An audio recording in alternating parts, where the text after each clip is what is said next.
अच्छा, तो आज हम डिस्कस करेंगे अपना फाइनल लेक्चर है SK22 का। A teacher asks students in front of everyone a question. She blushes. What is the process called? तो टीचर ने स्टूडेंट से क्वेश्चन पूछा, उसके बाद जो है student is blushing. Amongst the following ये कौन सा फिनोमेना है? This is active hyperaemia. Subarachnoid space in adult ends at, तो सब एरिकनॉइड स्पेस एडल्ट में कहाँ पे एंड होता है? तो ये आपने याद रखना है कि दिस इज़ S2, S1 नहीं लिखना, दिस इज़ S2। एडल्ट में आपने याद रखना है कि spinal cord ends at the level of lower border of the body of L1 vertebra. Sub arachnoid space की बात आ जाए तो वो lower border of the body of S2 vertebra. Spinal cord L1 है, सब एरेक्नॉइड स्पेस S2 है। Child में स्पाइनल कॉर्ड L3 वर्टिब्रा पे ख़त्म होता है। In HIV patient surgery done, then which antiseptic is used after surgery to clean floor? तो floor नीचे होता है, हाइपो से याद रखना है कि हाइपो ऑल्सो मीन्स लो, नीचे, तो फ्लोर के लिए देयर इज़ 1% हाइपोक्लोराइट। अगर इंस्ट्रूमेंट की बात आ जाए तो उसमें आपने ग्लूट्रल डिहाइड लिखना है। अगर हैंड वॉशिंग की बात आ जाए तो उसमें आपने क्लोरहेक्सिडीन लिखना है। ठीक है, क्लोरहेक्सिडीन से हम हैंड वॉशिंग करते हैं। तो एक्सप्लेनेशन में है कि फ्लोर के लिए 1% हाइपोक्लोराइट, इंस्ट्रूमेंट के लिए 2% ग्लूट्रल डिहाइड।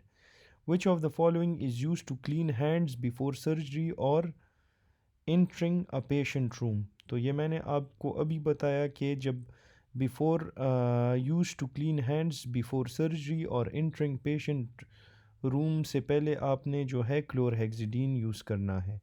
क्लोरहेक्सिडीन आपके साथ हैंड एंटीसेप्टिक है और it is used before surgery before entering a patient's room, क्योंकि it has broad antimicrobial activity and a persistent residual effect.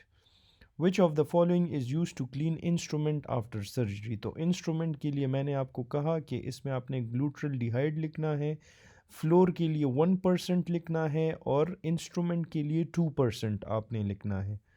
Boyle's law हम किसे कहते हैं? तो बॉयल्स लॉ के का एक कॉमन प्रिंसिपल है कि आपने इसमें याद रखना है कि टेम्परेचर कांस्टेंट होगा और वॉल्यूम इन्वर्सली प्रोपोर्शनल होता है टू प्रेशर। तो अमंग्स द फॉलोइंग ये कौन सा ऑप्शन है?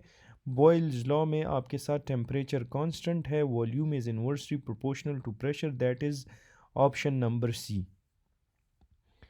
अच्छा, फिर है pain during flexion of knee, muscle involved is.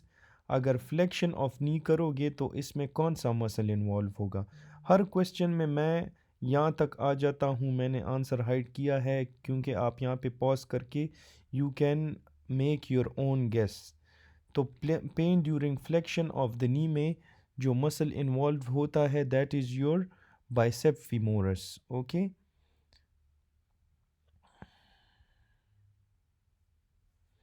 bicep femoris is the hamstring muscle responsible for knee flexion injury causing pain during this movement. फिर है after RTE patient has lower back injury with difficulty voiding and dribbling of urine without consciousness. Okay, just give me a second.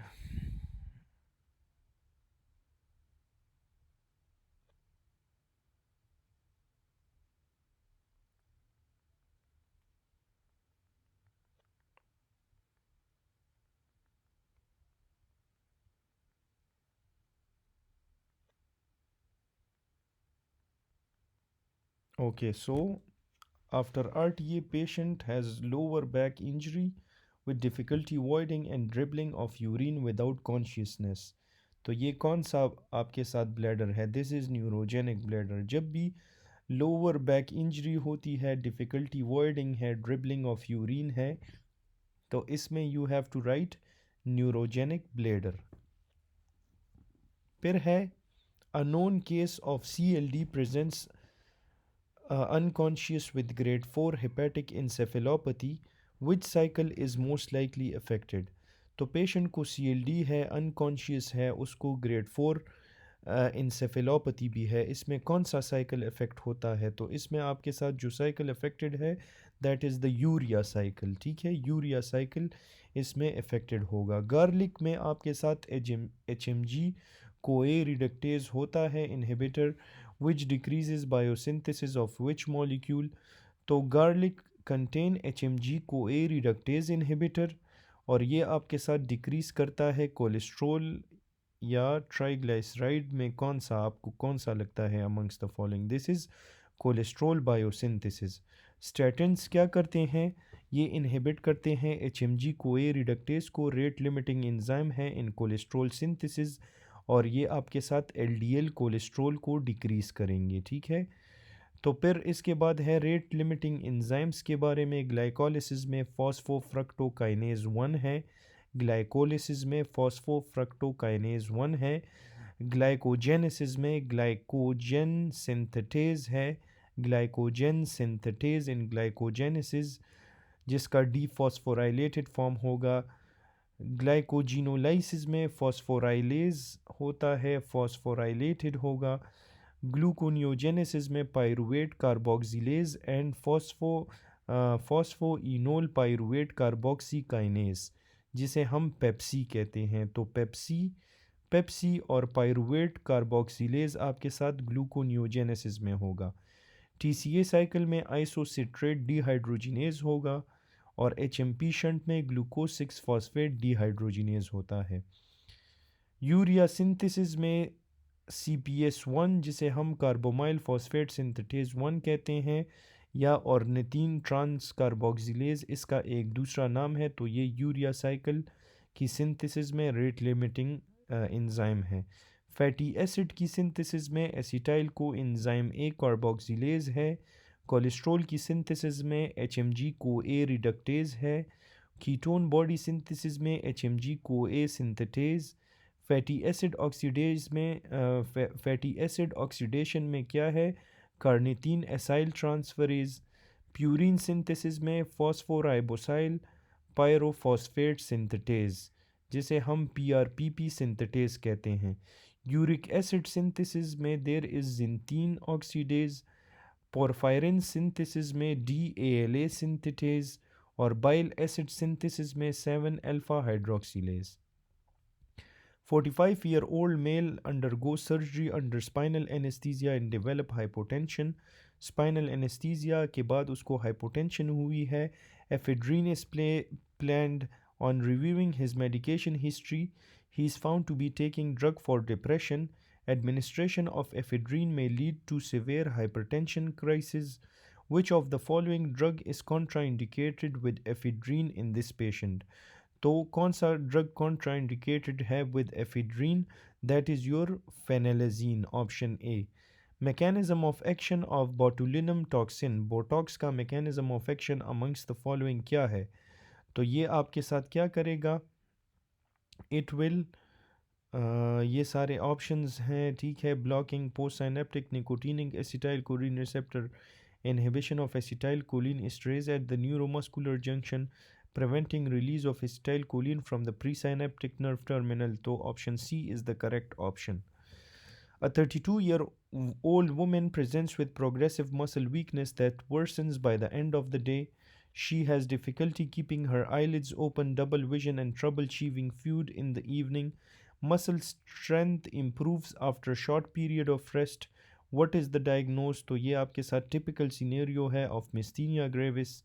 मिस्थीनिया gravis में autoantibodies against postsynaptic acetylcholine receptor आपको मिलती है, leading to fatigable muscle weakness that improves with rest. अच्छा, pseudocholinesterase deficiency आपके साथ prolong paralysis cause करवाएगी after succinylcholine. ये आपके साथ delay recovery of spontaneous respiration cause करवाएगा। अच्छा, फिर है सिंपैथेटिक गैंग्लियन आपके साथ क्या कंटेन करता है? सिंपैथेटिक गैंग्लियन में आपको post ganglionic neuron cell bodies नज़र आएंगी।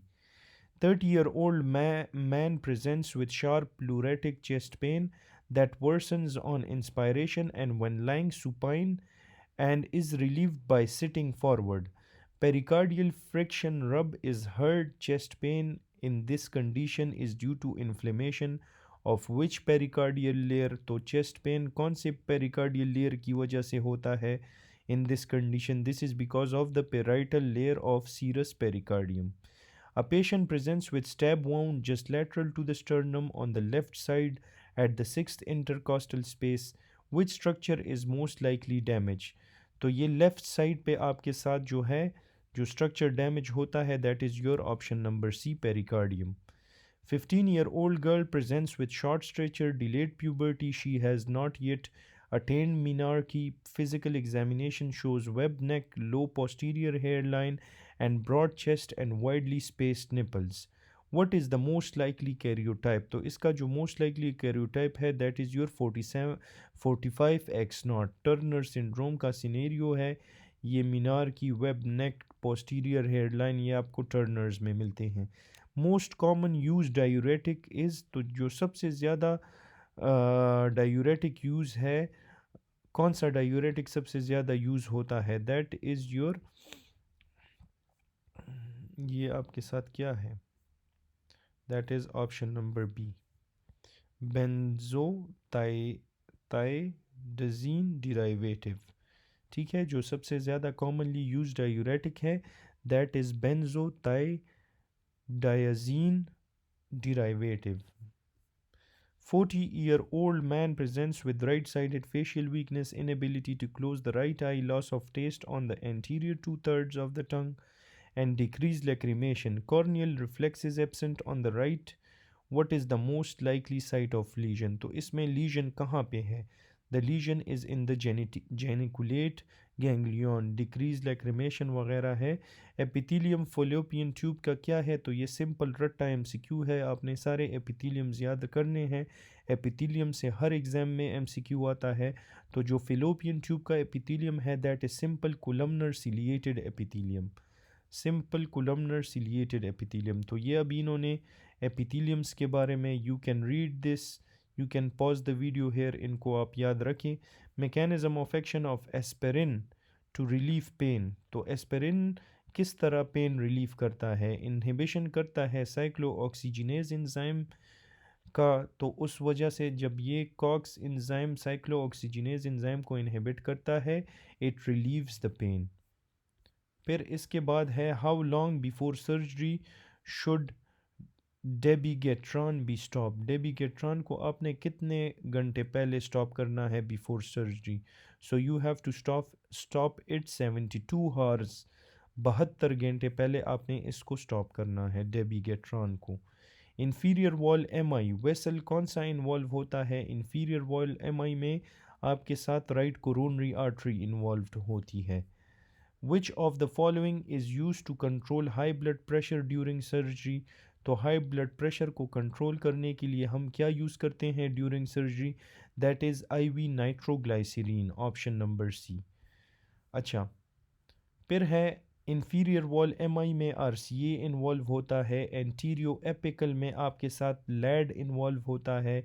एंटीरियो सेप्टल में भी लैड होता है. एंटीरियो लेटरल में आपके साथ लैड और साथ में LCX. लैटरल की बात आ जाए सिर्फ तो उसमें LCX लिखना है. एंटीरियो लेटरल की बात आ जाए तो उसमें लैड और LCX दोनों लिख सकते हो. लेटरल में LCX आपने लिखना है. पोस्टीरियर वॉल में आपने पोस्टीरियर डिसेंडिंग आर्टरी लिखनी है.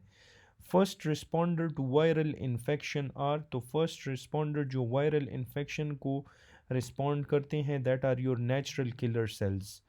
For muscle relaxant drug of choice in chronic liver disease क्या है? तो drug of choice in CLD is your cisatracurium. Cisatracurium आपके साथ undergoes Hoffman elimination organ independent, making it safe in liver disease unlike drugs metabolized hepatically. Which of the following causes tachycardia at therapeutic doses? तो tachycardia at therapeutic doses is caused by pethidine, option number A, pethidine. Okay, फिर इसके बाद है, ये तो हमने पढ़ लिया कि ब्लड प्रेशर को कंट्रोल करने के लिए IV नाइट्रोग्लाइसरीन देंगे. ट्रीटमेंट ऑफ डायबिटिक गैस्ट्रोपेरिसिस, तो डायबिटिक गैस्ट्रोपैथी में हम एरिथ्रोमाइसिन देंगे और गैस्ट्रोपेरिसिस में हम देते हैं मेटोक्लोप्रामाइड.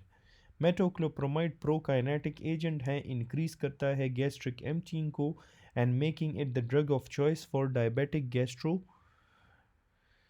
diabetic gastroparesis.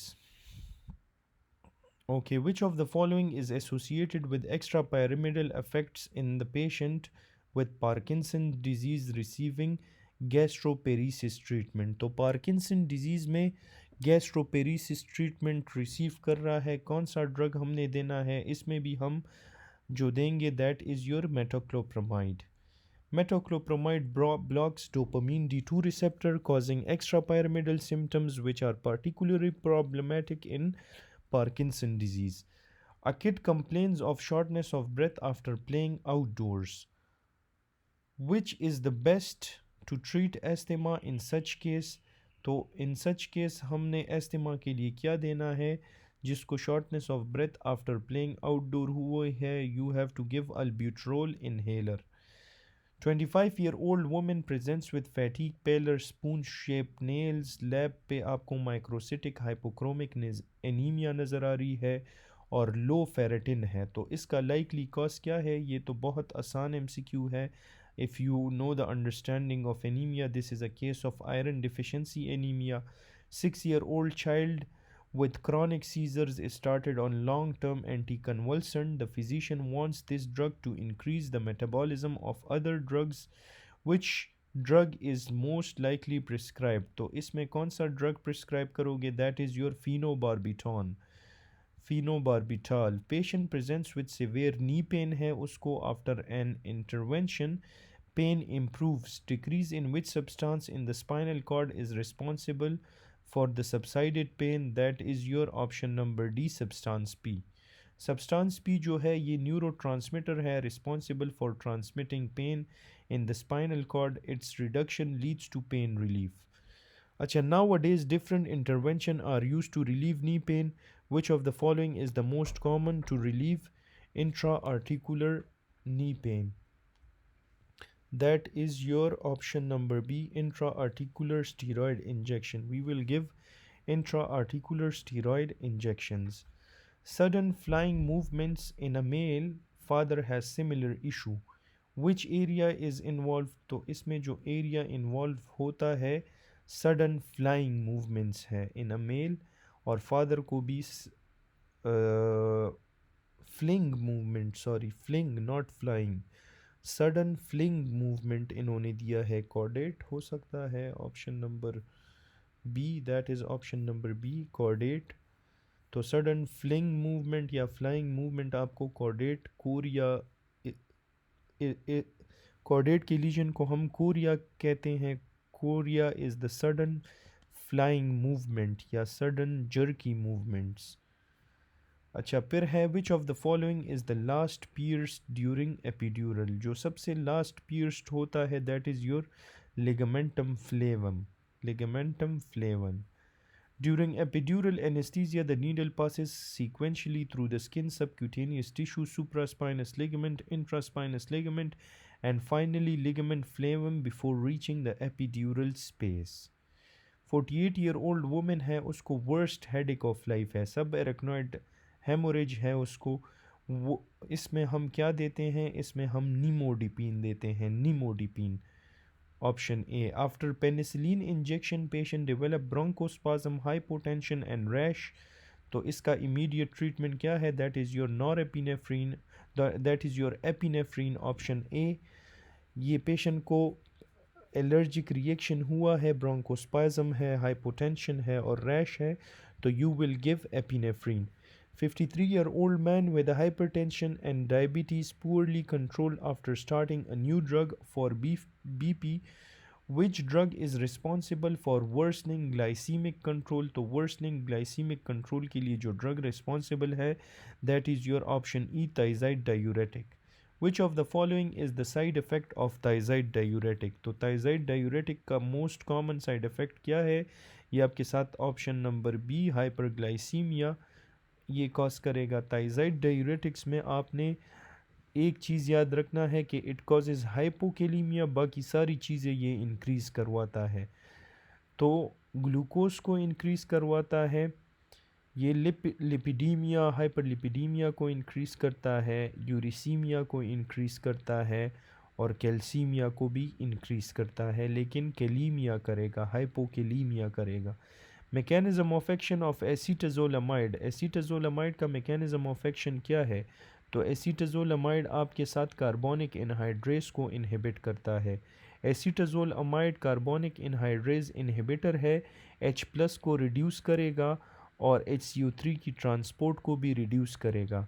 ये ग्लूकोमा में यूज़ होता है, एल्टीट्यूड सिकनेस में और मेटाबॉलिक अल्कलोसिस में।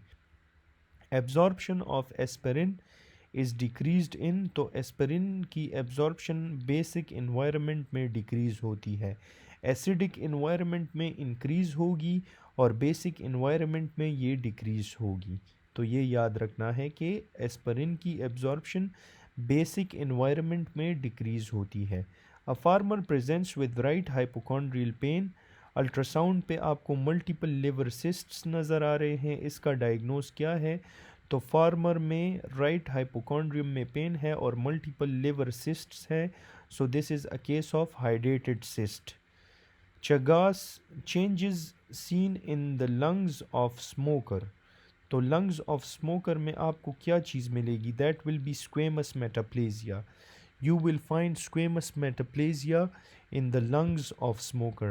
When both alleles of a gene are expressed equally in a phenotype, तो जब both alleles of a gene are expressed equally in a phenotype, इसे हम क्या कहते हैं? This is called codominance. ये हमने पढ़ा भी है, repeated MCQ है। Which of the following is inhibited by dopamine? तो डोपामीन किस चीज़ को इनहिबिट करता है? प्रोलैक्टिन को इनहिबिट करता है। Stress has adverse affect on which system? तो स्ट्रेस के एडवर्स अफेक्ट होते हैं both mental health and cardiovascular system पे।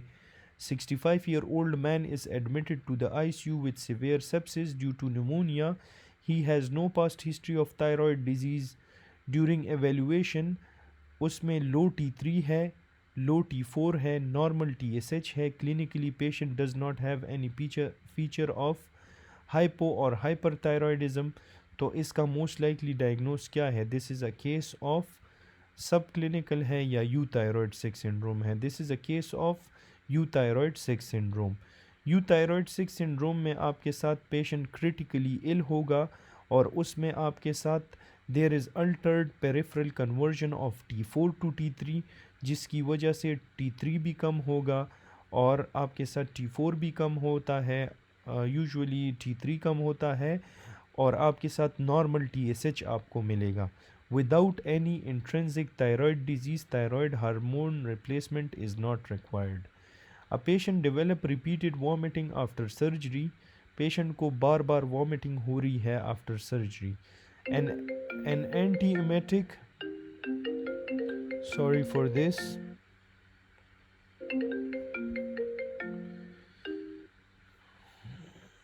an anti-emetic, just give me a second. अच्छा, patient develop repeated vomiting after surgery, an anti-emetic is prescribed. Which is the mechanism of action of ondansetron? ondansetron का mechanism of action क्या है? 5-HT3 receptor antagonism cause करवाता है। A hypertensive patient abruptly stopped on antihypertensive drug and started on another. He developed severe headache and rebound hypertension.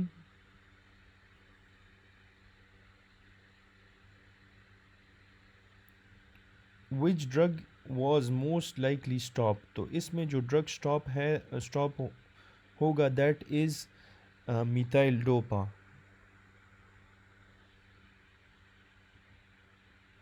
फिर है sudden withdrawal of methyl dopa causes rebound hypertension. अच्छा, फिर है a patient with episodic hypertension, sweating and raised urinary metanephrine is diagnosed with pheochromocytoma. Which drug should be started first for BP control? तो BP control के लिए हम कौन सा drug first start करेंगे? That is your labetalol, option sorry phenoxybenzamine. Patient है उसको episodic hypertension है, स्वेटिंग है, रेज्ड यूरिनरी मेटानेफ्रीन है, is diagnosed with pheochromocytoma.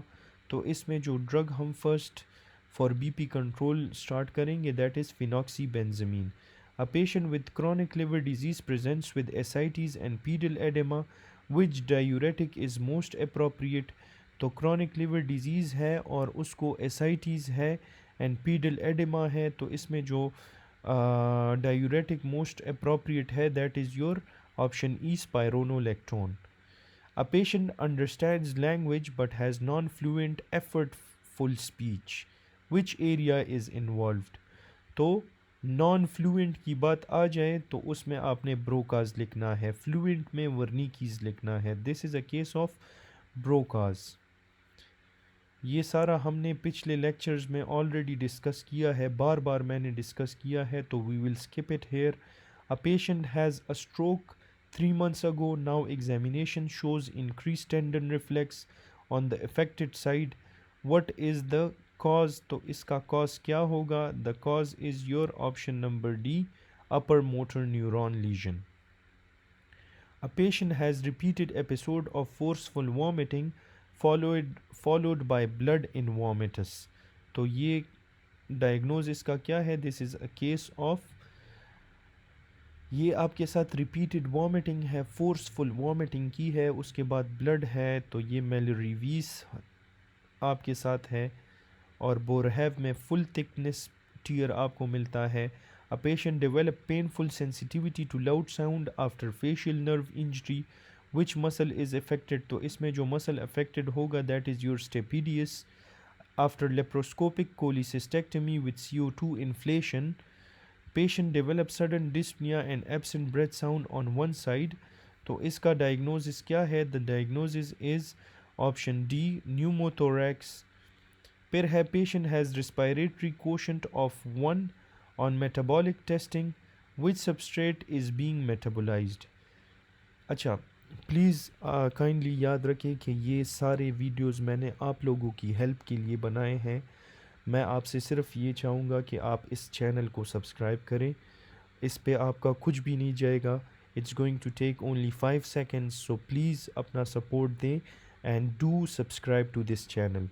A patient has respiratory quotient of 1 on metabolic testing. तो which substrate is being metabolised? तो इसमें carbohydrate is being metabolised. Protein के लिए 0.8 है, फैट्स के लिए 0.7 है. तो ये for proteins it is 0.8 or for fats it is 0.7. So this was the last MCQ of SK22.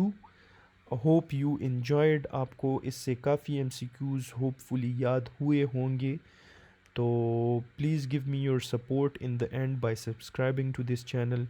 Thanks for watching and inshallah see you in the next video.